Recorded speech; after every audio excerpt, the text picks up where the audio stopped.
Hello everybody, this is Emma, and I'm going to say I'm going to be reacting to scary Reddit stories today that are hopefully true because I did look up for true scary stories.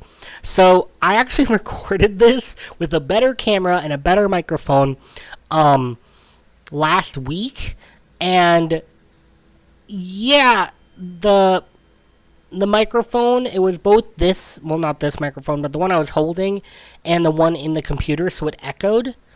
And which is weird because the one on the computer has never worked, like not in years, and yet it worked and it was making an echo, and I was like, uh-oh, I can't even use this video because it sounded terrible. So I'm going to be using my handheld mic this time instead of the one that's on the desk, and hopefully it doesn't sound shitty. So let's do this. Here's the first one. I didn't read it yet. It says, I'll never forget that day at the old house. Hi, my name is Melody. I'm diagnosed schizophrenic, and it has been that way since the old house. This is a true story. In my old house, it was an old Victorian house we owned. I was around 6 years old when it started. I heard footsteps in my room upstairs, walking in the same pattern, same time, every second, every day. This thing would walk through my room, stop in the middle, then carry on walking to the bathroom and repeat it. That was the first thing that occurred strange to me, but I also heard voices that got louder and louder and louder till I had to cover my ears because I felt like they were going to burst. The plug sockets would look like little mouths talking and blinking but not saying anything, and I used to see little fairies come out of the hatches from the ceiling with those little daggers and stab me all over. Wow. Fairies? You'd think fairies are good, right? Anyway. There's a tooth fairy, gives you money. Anyway. But there is one thing that I will never forget, ever. Ever heard of the Lumberjacks? That awful show for kids that was clearly horrifying? I've never heard of it, to be honest with you. I hated it. A lot. So much that it became an extreme fear as a kid. So extreme that I saw the puzzler, I think that his name was, clear as day, in front of my eyes, telling me to go to sleep or he'll kill my entire family. That wasn't a dream, it was real. He was there. And even when I closed my eyes and looked back, he was still there. And the purple and black square, oh gosh, that one thing is terrifying. It used to flash in my eyes every now and then. And to this day, I remember every single part of what happened, but can never explain why it was so realistic. Now my schiz is fairly simple compared to then. It was still terrifying at times, but it never been like that in that old house. Not as vivid there, and I don't know why. So, I have bipolar depression with psychotic features, so I also experience hallucinations. I have not experienced any bad ones in months, I think because my meds are stable. But, like, I would see people, I would see bugs crawling over me as well as feeling bugs crawling all over me. There were a lot of things, and it was mostly hearing things, like hearing knocking, hearing scratching, hearing footsteps. But this is terrifying. Like, I can't imagine being full-on schizophrenic and having to deal with all these things, trying to figure out what's real or not. No, don't recommend. I will never forget this night. It all happened on my birthday, during a mountain bike race weekend. These races last 2 days. The first day is a practice ride to learn the course, and the second day is the race. After practice, my friend and I went to get ice cream. About halfway through mine, I needed to use the restroom. The shop didn't have one, so I headed to the hotel next door. It was a little strip mall.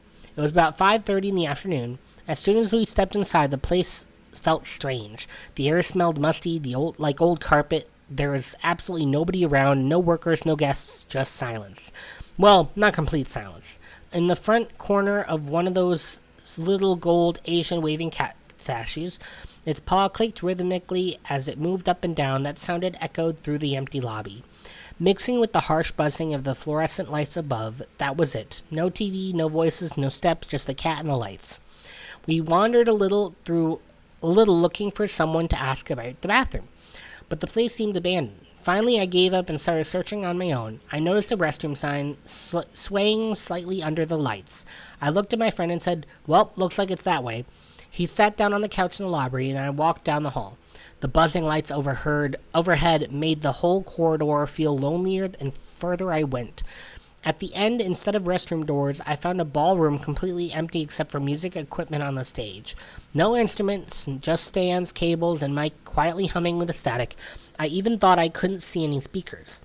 When I turned to leave, I noticed something strange, a doorway leading into what looked like an Indian restaurant. Curious, I walked in, figuring maybe the bathrooms were there. The red carpet crunched under my shoes like it hadn't been stepped on in years. Dust flung in the air, glowing the yellow lights above the booths. A neon sign flickered over the bar. It immediately felt off. The restaurant had only booths and the edge and no tables or chairs in the middle, which was unusual. I circled the room, taking it all in. When I looked back towards the bar, I saw something I swear I hadn't been there before. A hallway with glowing sign that read bathrooms this way. You swear that wasn't there before? Didn't you have like bathroom signs leading you this direction already? I don't know. I'll carry on.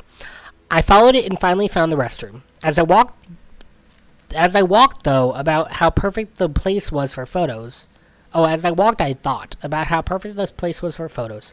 I love liminal spaces, and this was exactly the kind of eerie in-between place that fascinates me. But when I came back out, everything had changed. The restaurant was suddenly packed. Families filled the booths, laughing over steaming plates. This bar was full of men talking loudly over drinks. Waiters moved quickly between tables that hadn't been there before. The place that moments earlier felt abandoned now looked completely alive. I have heard of this happening. I have never experienced this, but I've heard of this happening. Let's continue. I froze. Goosebumps covered my arms. My phone buzzed as it was a text from a friend. Bro, what's taking so long? I just about to leave you. Trying to act normal, I left the restaurant and walked back into the hallway. My stomach dropped. It was dark outside. Back in the lobby, my friend stood waiting frustrated. Bro, he said, how were you in there for like 4 hours? I don't know, I answered honestly. Now the lobby was busy with people walking around, the TV playing the news, and the woman at the desk calling out, have a nice day, boys. We walked outside and I checked the time, 8:50. I swear I was only in there for maybe 5 minutes. I thought about taking photos, but I couldn't. After how strange it all felt, I just want people staring at me, and I was some weirdo sneaking around snapping photos. I just wanted to get out of there. I still don't know what really happened, but the whole thing creeps me out even now. The haunted house I used to work at, we had a changing room that everybody changed in, didn't matter, age, gender, didn't matter. Which, red flag, didn't notice at first, but red flag. And one time I came in there early, and there were a ton of people there, and I was like, oh, we're all here on time. Well, we're all here early, I guess. And, I didn't know any of the people that were there, but I went into, this was 2020, so we actually had a curtain for a curtain for a changing area. Just, it was a new thing. We didn't have curtains before, but I guess because we had younger employees, we did. Red flag. Okay, red flag. But I went into the curtain, and then after I got changed, I came out and nobody was in there. And I was like, that's weird. But I was still early, but like, where did they go? The people that I saw when I came in early, I didn't even recognize. So, I don't know. But I do believe this person because I have had that experience, but I've also heard of this experience happening before in like ghost hunting videos, because I do like watching that kind of stuff. I know I'm cringe. But yeah, that's crazy. Oh my god. I love that though. But like, did you get to go to the bathroom in those 4 hours that you were out there? Did you get to go to the bathroom? Like, damn. Okay, let's go see what other ones we got. This will be the last one. Mischievous lights. I was texting my boyfriend, slow at work right now, and he just reminded me of this. My boyfriend always had his alarm set for 5:30, and 9 out of 10 times it wakes me up too. And it did this morning. No big deal. He wakes up, starts going about his routine of whining playfully for a good 10 minutes until actually getting up and getting dressed for work. Context. We live in a sub-level apartment, so it tends to be very dark when the sun is out, and we have blinds for the patio open. Any lights on in the apartment is almost immediately noticeable. Boyfriend opens the door to our bedroom, ventures out into the apartment, and suddenly stops. The light just turned on by itself. We have a little light up game on light above our PC that flashes colors in different patterns. It's a bit janky, but where if anything is plugged in at the same power strip it's plugged into, it turns itself on. Boyfriend immediately had to walk out of the exact moment the light turned itself on. Flashed green and white, then turned itself off, and nothing new was plugged in because we both were in the bedroom all night. I told him about this happening months before, but for me, it just lit up solid red. He didn't believe me until now. Oh, lit up solid red. So it changes colors, obviously. It has flashes colors and different patterns. I don't care if we have a roommate. I just hope they don't run up the power bill. I loudly said, mostly joking, partially hoping the ghost friend hears me. I was half expecting the light to turn on by itself again, but it never did. I don't have any sage, but I have white sage scented incense. I burned a stick after boyfriend left. He demanded I wait until he leaves to burn it because he didn't want it clinging to him and following him to work. Will that work to kind of calm the ghost down, or do I need real sage? I hope the ghost goes back to opening and closing the mirror cabinet in the bathroom. At least the power won't be up $100 again. It's just a light in cabinets. I'm not 100% certain it's ghosts. There, I said it. I think it's just your surge protector or something, turning it on or something.